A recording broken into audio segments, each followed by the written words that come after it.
आप पहुंच गए हैं द साइलेंट जोन पर। मैं हूं परमिता। आप यहां पर बेहतरीन कथाएं और कहानियां सुनते हैं। तो आज की कहानी है चित्रा मुद्गल की ताजमहल। कहानी में आगे बढ़ने से पहले आपसे एक निवेदन है। अगर आपको कहानी अच्छी लग रही है तो प्लीज़ कहानी व वीडियो को एक लाइक ज़रूर करिए और हमारे चैनल को सब्सक्राइब करना बिल्कुल मत भूलिएगा। धन्यवाद। गुसलखाने से तौलिया लपेटे हुए निकलते निशित को उसने कुछ झिझकते हुए रोक लिया। सुनो। पायदान पर गीली बांह रगड़ते हुए निशित ने प्रश्न भरी दृष्टि से उसकी ओर देखा। मेरा मतलब है, तुम्हारा मतलब है मैं आज छुट्टी ले लूं? उसका परेशान चेहरा हिला। छुट्टी बकाया है। व्यस्त भाव से उसने सिर के गीले बालों को दोनों हाथों की उंगलियों से झटकते हुए कदम बढ़ा दिए। वो एकदम सामने आ गई। तय करना जरूरी है। वो नहीं रुक सकती। आज से उसकी एजुकेशन फॉर वीमेंस इक्वालिटी पर कार्यशाला शुरू हो रही है। 30 से 5 तक चलेगी। 3 महीने से वो इसी कार्यशाला की योजना को कार्यान्वित कर पाने के लिए विभाग से लिखा पढ़ी कर रही थी। बजट पास करवाया, संभावित विशेषज्ञों की सूची तैयार की, आमंत्रण भिजवाए। हैदराबाद, कलकत्ता, बम्बई, मद्रास, कहाँ कहाँ से लोग आ चुके होंगे। वो नहीं पहुंचेगी तो किए धरे पर पानी फिर जाएगा। वुमेन स्टडीज यूनिट की प्रमुख डॉक्टर मिस कथुरिया एक अन्य कार्यशाला के सिलसिले में मिजोरम गई हुई है। आज शुरू हो रही कार्यशाला की पूरी जिम्मेदारी उसके कंधे पर है। क्या पता था कि ऐन मौके पर बच्चों की बीमारी गंभीर रूप धारण कर लेगी और पिछले 2 हफ्तों से चढ़ उतर रहा उसका बुखार वायरल नहीं, टाइफाइड सिद्ध होगा। सुबह थर्मोमीटर लगाया तो बुखार 104 पाया। दूध देने पर सारा दूध पलक झपकते उसने नाक मुंह से भल भला कर उलट दिया। होंठ बजबजा आए, आंखें डूबने लगी। उसका कलेजा मुंह को आ गया। दौड़कर डॉक्टर श्रीवास्तव का नंबर मिलाया। वे अपने नर्सिंग होम के लिए निकल रहे थे। उन्होंने स्पष्ट कह दिया कि बच्चे को वो अविलंब नर्सिंग होम में दाखिल करा दे। केस बिगड़ गया है। बच्चा रक्ताल्पता से पीड़ित तो है ही, हो सकता है ग्लूकोज आदि चढ़ाना पड़े।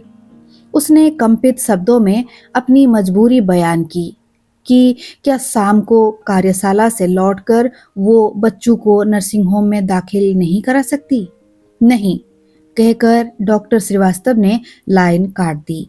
दोबारा नंबर मिलाने और पूछने का साहस नहीं हुआ।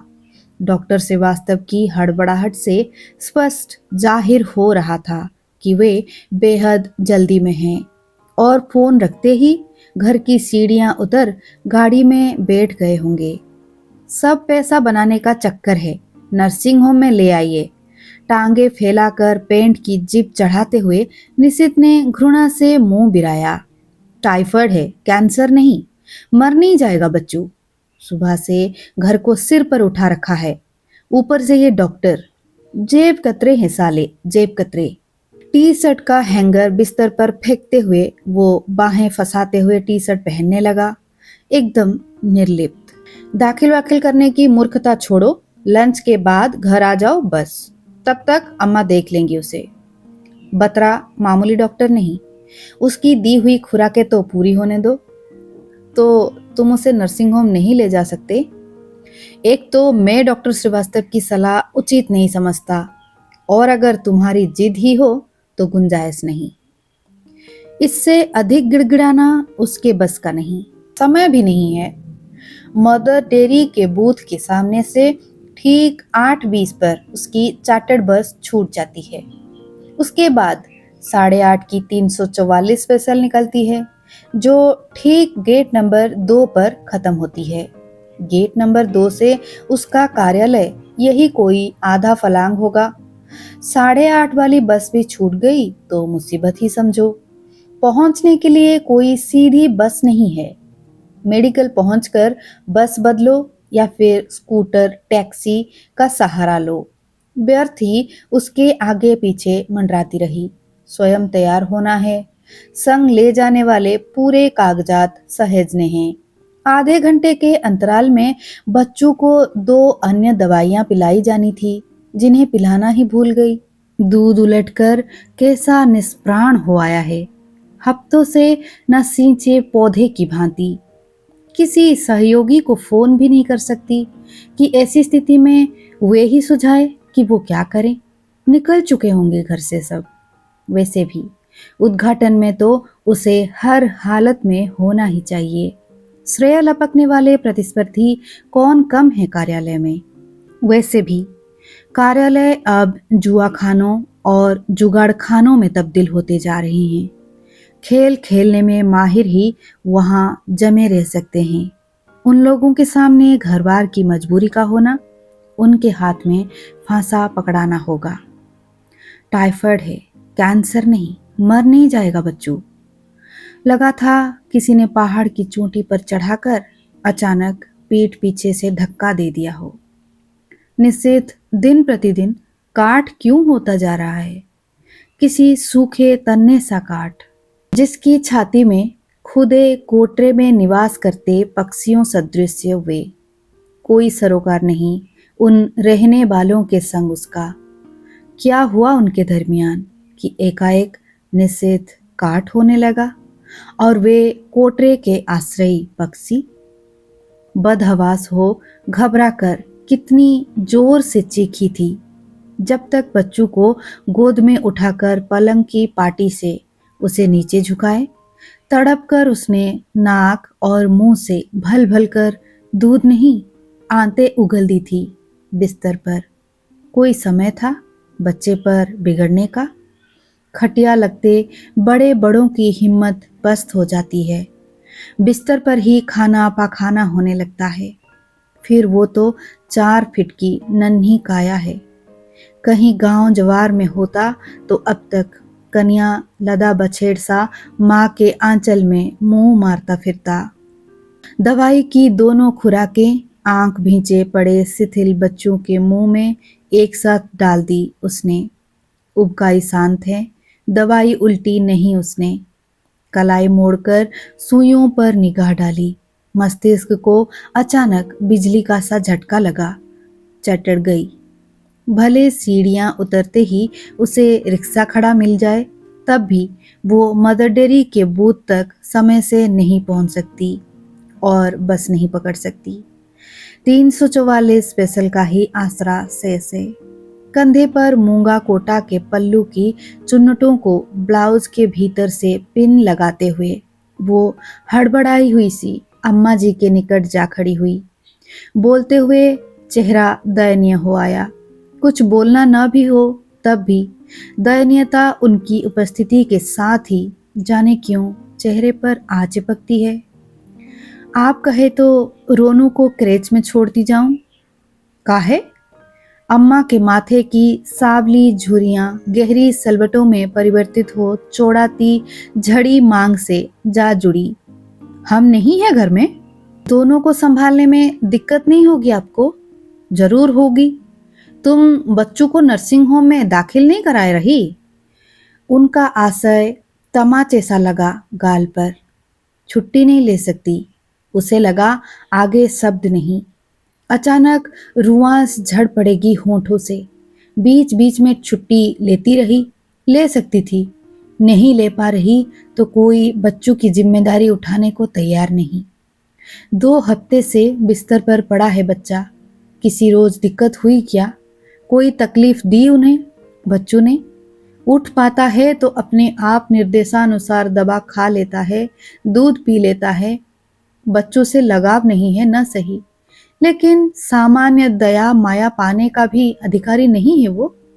सुबह से मात्र मुख दर्शक की भांति बैठी देख रही हैं बच्चों की बिगड़ती हालत। ना खुद पूछा पाछी की, ना निशित को ही टोका कि एक दिन दफ्तर न जाने से पहाड़ नहीं टूट पड़ेगा सिर पर। कैजुअल पूरी की पूरी बकाया है उसकी। अच्छी तरह जानती है घड़ी की सुइयां दौड़ रही हैं, उनके मुंह लगना ठीक नहीं। सुबह से झाएं झाएं हो रही हैं। पता नहीं कार्यशाला में क्या कर पाएगी। बच्चों के सिरहाने रखी मेज पर से दवाइयों की 2 पुड़ियां बना लाई और अम्मा जी के सामने खोलकर समझाने लगी। सुबह की दवा पिला दी। 11 के आसपास ये पीली गोली और हरा सफेद कैप्सूल दे दीजिएगा पानी के साथ। दोपहर में ये तीनों सफेद। उल्टी की शिकायत करे तो ये छोटी सफेद। उल्टी की बात सुनते ही अम्मा के चेहरे पर घिन कौंधी। दोनों दांत निकाल रहा है, दस्त भी लग जाते हैं उसे और दूध भी उलट देता है अक्सर। उसकी उल्टी टट्टी साफ करते अम्मा के चेहरे पर रत्ती भर भी घिन नहीं झलकती। चिंता टपकती रहती है प्रतिपल। हरड़ बहेरा चटाने से लेकर राई नोन उतार टोना टोटका फूंकती रहती है उस पर। जिस दिन रोनू के जन्म लेने की सूचना पहुंची उनके पास, कभी उनकी देरी पर पांव न धरने की उनकी कसम अचानक टूट गई। रोनू को छाती से चिपकाए उस पर बलिहारी होती रहती वे। आने जाने वाले संबंधियों के समक्ष खिसियाती बड़बड़ाती रहती कि मूल से ब्याज प्यारा होता है। कैसी हट धरे बैठी रहती। उसके साथ निषेध के ब्याह के निर्णय को अम्मा पचा नहीं पाई थी। कसम खा ली थी उन्होंने कि वैधव्य के शेष दिन वे आगरे जाकर अपने राधा स्वामी सत्संगियों के बीच काट देंगी। 3 साल से अम्मा वहीं थी। जब से आई हैं, रोनू को क्रेच में नहीं छोड़ने देती। बड़े मनयोग से सुबह शाम कड़वे तेल से उसकी मालिश करती हैं। चिरंजी का उपटन मलती है। मैल की बत्तियां दिखाकर निषेध को उसकी लापरवाही का उलाहना देती है। ऐसे पलते हैं बच्चे। दूध के दांत निकले नहीं और डिब्बे का दूध। छाती सुखाने की क्या जरूरत थी। ऐसी कौन सी कलेक्ट्री चली जाती अगर नौकरी छोड़ देती बहू। बच्चों का दलिया बना दिया है। उसने अम्मा को देखे बगैर उन्हें संबोधित किया। कंधे पर बैग डालकर गोद में फाइलों का पुलिंदा सहेजती हुई वो बच्चों के ऊपर झुकी। दादी को दिख नहीं करना। बिस्किट पानी सब रखा है तुम्हारी मेज पर। कठिनाई से आंखें खोलते हुए बच्चों ने निष्प्रभ दृष्टि से उसे देखकर अनुमोदन की ठुड्डी हिलाई। वो तेजी से कमरे से निकलकर दालान पार करती हुई घर से बाहर हो गई। रोनू को प्यार करना भूल ही गई। अम्मा को बच्चों की दवाइयों की खुराक समझाने गई तो कैसे उसकी ओर टूटकर कूद पड़ रहा था उनकी गोद से। अच्छा है काजल नहीं आंचती आंखों में मैं। बस के पायदान पर पांव रखते ही बस रेंगने लगी। जान में जान आई। बस छूटती देख रिक्शे वाले से अठन्नी वापस नहीं ले पाई। महिलाओं के लिए आरक्षित सीटों के निकट पहुंचते ही एक सीट पर बैठी 2 महिलाओं ने उसके टिकने के लिए जगह बनाई। कृतज्ञता ज्ञापित करती वो सीट पर बैठ गई। फाइलों का ढेर खिड़की से सटी बैठी हुई महिला ने अपनी गोद में रख लिया। पहले ठीक नहीं थी। अकेली अकेली कहाँ, बच्चू था साथ। सुकुमारी काकी थी जो कार्यालय से उसके घर में पांव देते ही अपना झोला लटका घर और बच्चों की जिम्मेदारी उसके हवाले कर अपने घर चल देती। अनुशासित दिनचर्या, कोई बाधा व्यवधान नहीं। कभी सुकुमारी काकी की रीढ़ की हड्डी की टीं से उन्हें खटिया से लगने को मजबूर कर देती तो वो और बच्चू आपस में जिम्मेदारी बांट एक मौन समझौते की तहत जीने लगते। बच्चू पड़ोस की सुलभा आंटी से चाबी लेकर ताला खोलता, मेज पर रखा खाना खाता। खाने के बाद सुलभा आंटी से बाहर ताला डलवा चाबी अपने पास रखने को कहकर सो जाता। कई दफे तो वो उसके कार्यालय से लौटकर आने तक सोता ही रहता। किंतु अक्सर बच्चू उसके घर पहुंचने से पूर्व उठकर अपना गृह कार्य निपटाकर कमरे की खिड़की पर बैठा उसके आने की प्रतीक्षा करता मिलता। उसे देखते ही खिड़की से दरवाजे पर आ हर्षित हो कूदने लगता। मम्मा आ गई, आ गई, आ गई। किवाड़ खोलते ही उचक कर वो उसके गले में झूल जाता और पांव उचकाए ही हुए ही बिस्तर तक लटका चला आता। उन दोनों के बीच दूर दूर तक कोई नहीं था। निश्चित से उसने स्पष्ट कहा था कि वो अपने और बच्चों के बीच किसी अन्य की गुंजाइश कतई नहीं पाती। उसके सामने एक संकल्प है, उद्देश्य है, सार्थकता भी। देह की मांग इन सब के बीच स्वतः खो गई है, उठती ही नहीं।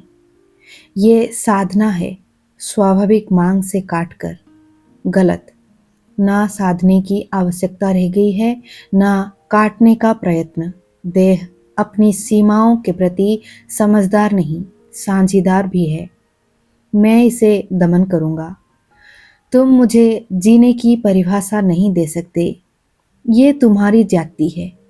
तुम मेरी ओर देखना नहीं चाहती। मेरे लिए इन बातों का अब कोई महत्व नहीं रहा। ये उसके सामने निशित ने एक छोटी सी काली डायरी हौले से सरका दी थी। क्या है ये? खुद ही देख लो। मगर क्यों? मुझे जानने के लिए? तुम्हें जानती नहीं? वो मैं नहीं हूं। अगर तुम वो नहीं हो तो तुम्हारे कुछ और होने को जानना मेरे लिए आवश्यक नहीं। शायद, लेकिन मैं चाहता हूं कि तुम मेरे कुछ और होने को भी जानो। सुबह किसी की डायरी पढ़ना अपराध है निश्चित। तब नहीं जब कोई स्वयं उसे पढ़वाना चाहे। उसके भीतर गाढ़ा होता असमंजस मेज पर रखी कॉफी के प्याले की सतह पर साड़ी सा जमने लगा। झट से साड़ी हटाकर उसने कॉफी का घूंट भरना चाहा, भर नहीं सकी। 10-15 मिनट पूर्व आई कॉफी का स्वाद ऐसा लग रहा है जैसे पिछले दिन कोई कॉफी बनाकर अपना प्याला पीना भूल गया हो और वही प्याला किसी ने फिर उसके सामने लाकर रख दिया हो। झुटपुटा उसके भीतर उतरने लगा। उठना चाहिए। इंडिया इंटरनेशनल सेंटर के सामने से स्कूटर नहीं मिलता। खान मार्केट तक पैदल जाना होगा। बच्चू निश्चिंत हो रहा होगा कि घंटे 1.5 घंटे देरी से पहुंचने की खबर करके मम्मा अब तक घर क्यों नहीं पहुंची। उठे। अपने में डूबे निशित ने चौंक कर उसकी ओर देखा। एक एक कॉफी और पिए। वो उठती। पहली ही नहीं पी सकी। क्यों? ठीक नहीं, इच्छा नहीं हो रही। वो उठते ही कुर्सी खिसका कर मुड़ ली। उसकी पीठ ने महसूस किया। मेज पर से डायरी उठाते हुए निशित ने याचना भरी दृष्टि से उसे देखा, फिर खामोशी से पीछे हो लिया। गेट से निकलते ही संयोग से एक खाली स्कूटर सामने आता हुआ दिखाई दिया। रोका उसे। किराया उसने 1.5 गुना मांगा। इस वक्त कोई झिकझिक संभव नहीं थी। भीतर पांव रखते हुए उसने चेहरे पर स्थायी हुआई अलिप्तता को तनिक झटकने की कोशिश की। इतना आशालीन होना उचित नहीं। कॉफी के लिए धन्यवाद निशित। निशित के उदास चेहरे पर सघन होती संध्या की कालिक गहरा आई। मैं अब भी डायरी पढ़वाना चाहता हूँ, वो कहना चाहती थी। इसके लिए तुम मुझे क्षमा कर देना निशित। लेकिन उसकी डायरी लिए तेजी से आगे बढ़ाए हाथ की किलकिन उससे दूरिया ही नहीं पाई। रात बिस्तर पर डायरी के पृष्ठ करवटें भरने लगे। दिवाकर को चुनकर तुमने मेरे सामने एक फैसला रख दिया था और अपनी भावनाओं को अप्रकट रहने देकर मैंने उसे अपनी नियति मानकर स्वीकार कर लिया था। अब दिवाकर तुम्हारे जीवन से अलग हो चुका है। मैं तुम्हें बताना चाहता हूँ कि तुम्हारे इर्द गिर्द बने रहने का बरसों पुराना संतोष अब अचानक अपनी नियति से विद्रोह करने लगा है। व्यक्ति व्यक्ति से अलग होता है। मैं तुम्हें अब भी तुम्हारे लिए सही मायनों में साथी होना चाहता हूँ सुबह। बच्चों के लिए सचमुच पिता तुम पाओगी। मैं जो कुछ कह रहा हूँ मात्र मेरा सोचना भर ही नहीं है, न कोरी भावुकता की उड़ान। ये जीवन के हर पक्ष में भागीदारी का ऐलान है। बच्चू तुम्हारे प्राणों का स्पंदन ही नहीं है, वो मेरे हृदय में भी संचरित हो रहा है। डायरी के पृष्ठों ने उसे उद्वेलित कर दिया। महीनों वे पृष्ठ किसी के हाथ में बंधक कबूतर से इर्द गिर्द फड़फड़ाते रहे। पीड़ा के खांचे नहीं होते। मेरी एक शर्त है। वे इंडिया इंटरनेशनल सेंटर के उसी पिछवाड़े वाले लॉन में बैठे हुए थे। मुझे मंजूर होगी। बच्चों के अलावा मैं कोई दूसरा बच्चा नहीं चाहूंगी। निशित को निर्णय करने में पल भर भी नहीं लगा। मंजूर। लेकिन क्यों? विभाजित माँ डायन होती है। असावधानी बस रोनू रह गया। वो निश्चिंत थी कि गर्भपात करवा लेगी। निशित ने पहले तो हाँ कर दी, मगर डॉक्टर कोटवानी से गर्भपात की तारीख निश्चित करने के समय एकाएक उसका हृदय डावाडोल होने लगा। उससे रहा नहीं गया। डॉक्टर कोटवानी के सामने ही वो उससे जिद करने लगा कि वो अपने निर्णय पर एक बार फिर से सोच ले। गर्भ रह ही गया है तो बच्चा होने देने में हर्ज ही क्या है। अपनी जिद के पक्ष में उसका तर्क था, क्या हम अपनी मान्यताओं को बच्चों के ऊपर जबरन थोप कर बच्चों के संग जाती नहीं कर रहे? बड़े होकर उसे अकेलापन अनुभव हो सकता है। बड़े होकर क्या अभी नहीं लगता होगा? एक और बच्चे के आ जाने से बच्चों कितना खुश होगा। और अगर कहीं बहन आ जाए तो इस घर में लड़की की कमी भी पूरी हो जाएगी। वो शर्त और कुछ नहीं, तुम्हारे हृदय में पंजे गड़ाए बैठी असुरक्षा की वो भावना थी जो तुम्हें आशंकित किए हुए हैं कि कहीं ऐसा न हो कि हमारा वात्सल्य बढ़ जाए। तुम्हें बच्चों के प्रति मेरे व्यवहार में कोई अंतर दिखाई दे रहा है? स्नेह में कोई खोट महसूस हो रही है? उसे लगा बच्चों के बहाने स्वयं निषेध के मन में बच्चे की ललक ठाठे मार रही हैं। वो पिता होना चाहता है। उसके पिता होने के अधिकार को वो अपनी अमानवीय शर्त के पांव तले कुचलकर उसके प्रति निर्दयी नहीं हो रही। संभव है स्वयं पिता बनकर निषेध बच्चों के लिए अधिक संवेदनशील और उदार पिता साबित हो।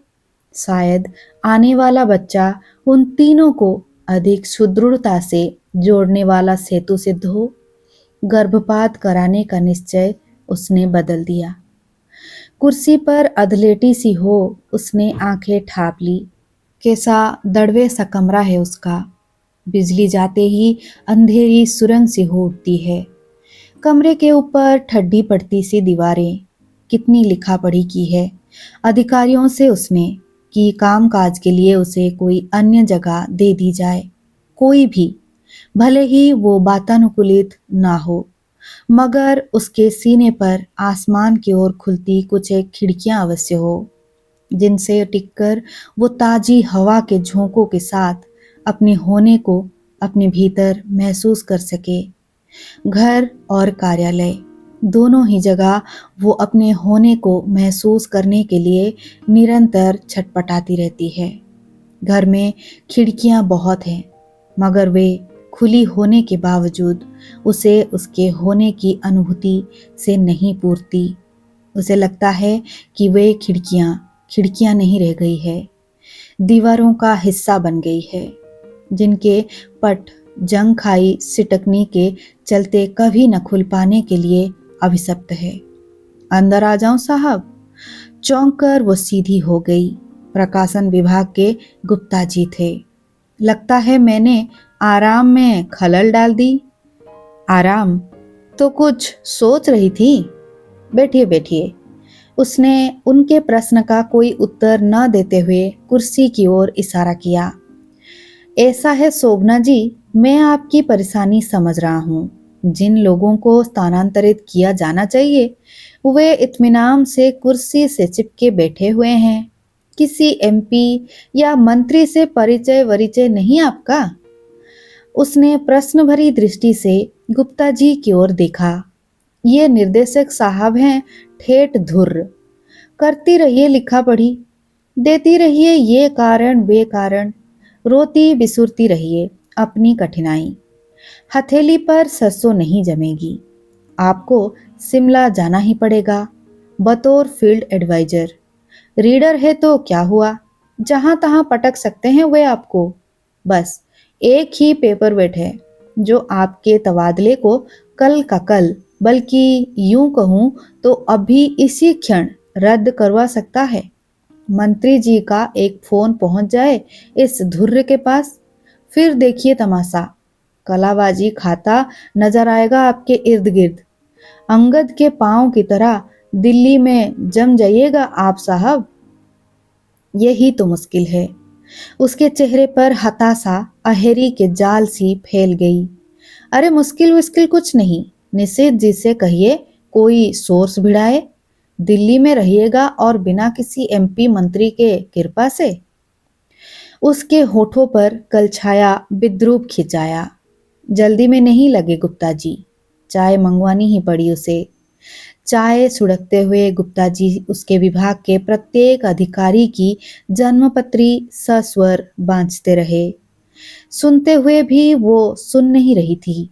उनके जाते ही उसने निर्देशक के नाम अपने तबादले के संदर्भ में तीसरा कड़ा विरोध पत्र लिखा और पीए नोटियाल को बुलाकर उसे तत्काल टंकित कर लाने को कहा। फिर अपने द्वारा पिछले वर्ष स्कूल शिक्षकों के लिए संयोजित की गई एक विशिष्ट पुस्तक की टंकित प्रति सामने खींचकर पढ़ने की कोशिश करने लगी। निश्चित से कुछ कह सकती हैं। पिछले हफ्ते से उन दोनों के मध्य परस्पर बोलचाल एकदम बंद है। पहले उनकी कोशिश हुआ करती थी कि जब तक अम्मा उनके साथ है किसी भी प्रकार की बदमजगी से वे बचे, लेकिन अब उसकी पूरी सतर्कता और संकोच के बावजूद स्थिति ठीक उल्टी हो रही है। निषेध के दिमाग में कुछ जाले पैदा हो गए हैं। वो अपनी समस्त चेतना और विवेक को ताक पर रखकर उन जालों में कैद हो गया है और उसे भी उन जालों की बदबूदार सड़न में घसीटकर अपने हाथों अपनी नाक मुंह बंद कर घुट जाने को विवश कर रहा है।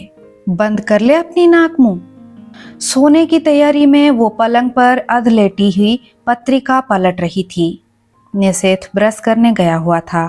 अचानक पसीने से लथपथ कांपता हुआ बच्चू अपने कमरे से आकर लिपट गया और हिचकी ले लेकर सुबकने लगा। समझ गई वो नींद में डर गया है। पुचकारने पर उसने बताया कि सपने में उसने एक विशाल डरावने दैत्य को देखा जो अपने लपलपाती जीभ लिए उसे निगलने के लिए उसकी ओर बढ़ रहा है। उसने बच्चों को प्यार करके उसके कोमल हृदय से भय भगाने की चेष्टा की। समझाया बुझाया कि डरना कायरता है, वो तो बहुत बहादुर बच्चा है। जाए और अपने कमरे की बत्ती जलाकर सो जाए। मगर बच्चू अपने कमरे में अकेले जाकर सोने के लिए तैयार नहीं हुआ। जिद ठान बैठा कि या तो वो चलकर उसके पास सोए या फिर उसे अपने पास सुला ले। भयभीत बच्चू किसी आघात से पुनः बीमार न पड़ जाए, ये सोचकर उसने उसे छाती से चिपका लिया और उसे सुलाने की कोशिश करने लगी। पता नहीं कब बच्चू सो गया और उसे भी झपकी लग गई। अचानक उसे महसूस हुआ कि किसी ने झटके से बच्चू को उसके अंक से दबोच लिया है। जब तक वो कुछ समझे बुझे, बच्चू की दिल दहला देने वाली चित्कार को सुनकर बदहवास सी उठ बैठी। कमरे के अंदर का दृश्य देख दिल दहल गया। आसक्त बच्चू को शक्ति भर ऊंचे उठाकर निश्चित ने निर्दयतापूर्वक पलंग पर पटक दिया था। वो अपने पर नियंत्रण खोकर पगला सी उठी।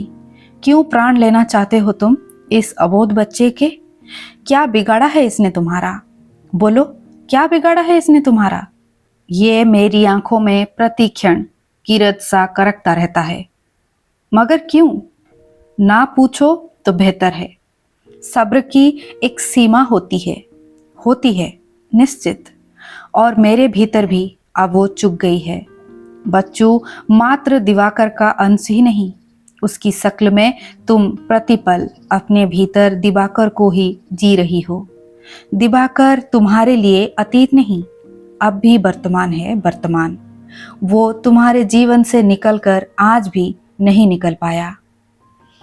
ये सब तुम्हारे संशय दिमाग के जाले हैं जिन्हें तुम मुझ पर उगल रहे हो। जाले नहीं, सच्चाई है, कड़वी सच्चाई। बच्चों को जब भी मैं तुम्हारे छाती में सिर गड़ाए दुबका हुआ पाता हूँ, मुझे वो दिवाकर नजर आता है। क्या बकते हो? इस घर में अपने और तुम्हारे बीच इसे मैं और नहीं बर्दाश्त कर सकता। मुझे ही नहीं, इस टू दिवाकर के पीछे तुम मेरे बच्चे की भी उपेक्षा कर रही हो। लगता है रोनू को पैदा ही नहीं किया तुमने। क्यों कर रही हो सौतेला व्यवहार मेरे बच्चे के संग? मेरे पर निशित ने जिस भाव से जोर दिया, उसके भीतर भरे मर्तबान सा गिरकर कुछ टूट गया। ये उसके दरमियान मेरे तेरे की विभाजन रेखा कब आ बैठी दबे पांव? क्या कह रहे हो? अनर्गल ओछा समझते हो? घृणा से उसकी आवाज कांप उठी। मैं माँ हूं, बच्चू और रोनू में अंतर कर सकती हूँ? खूब। पता नहीं क्यों तुम, पर मैंने रोनू के जन्म के लिए दबाव डाला। क्यों जिद की पिता बनने की? तुम तो दोबारा माँ बनना ही नहीं चाहती थी। रोनू मरे या जिए, तुम्हें इससे मतलब नहीं। उठाया गोद में और पटक आई क्रेच में। जो कुछ करना है अम्मा करें। बिस्तर पर सहमा बच्चू घुटनों में मुंह छिपाए बैठा हुआ था। अम्मा भी उठकर कमरे में दरवाजे पर आ खड़ी हुई थी। उसने शांत होने और शांति बनाए रखने की मनसा से स्वर को भरसक संयत बनाया। ऐसा नहीं हो सकता कि तुम अपने मन में बैठे आधारहीन संशय को उखाड़ फेंको और बच्चों को उसी रूप में प्यार करो जैसे पहले करते थे। तुमने स्वयं दिवाकर बनना चाहा था, उसके लिए पिता बनकर। तुमने बनने ही नहीं दिया। ये सच नहीं है। सत्य क्या है? सत्य इतना भर है कि इस घर में रोनू के लिए दादी है, पिता है, माँ है, किंतु बच्चों के लिए सिर्फ उसकी माँ भर है। इस घर में ही क्या, संभवतः पूरी संसार में, और मैं उससे उसकी माँ छीनने का अपराध नहीं कर सकती। ये तुम्हारे मन की भ्रम है, लेकिन अब भी ये घर घर हो सकता है। एक शर्त है, बच्चों को हॉस्टल में डालना होगा। मैंने पंचगनी स्थित रानाडे विद्यालय का फॉर्म आदि मंगवा लिया है। सोच लो तुम। वो पांव पटकता हुआ अपने कमरे की ओर चला गया था।